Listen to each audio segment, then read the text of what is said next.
Senti Giacomo,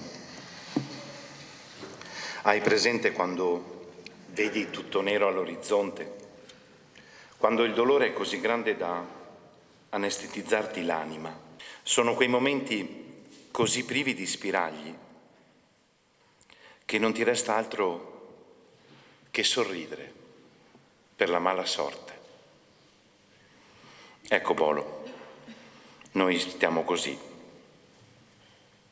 Stiamo talmente male che non ci resta che sorridere in faccia a questo maledetto destino. Un'intera comunità si è stretta per l'ultimo abbraccio a Giacomo Bologna, Bolo per gli amici, questo ragazzo di 20 anni che ha saputo fare e dare tanto. Tutto attorno a sé parla, esprime il bene che ha saputo elargire assieme a una fede forte, fatta di fatti, non parole.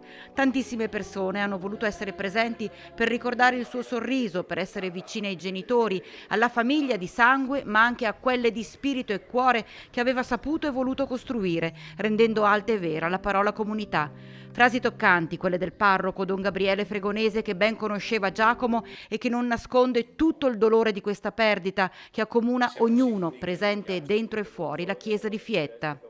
Facevi, senza dire, con una sorta di innata empatia che si accorgeva del male degli altri.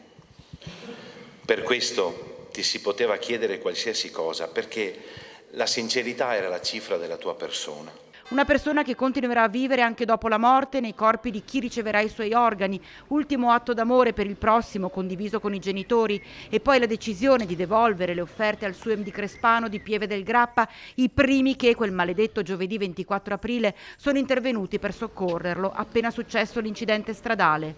Hai lasciato un vuoto immenso, ma un amore che non finirà mai.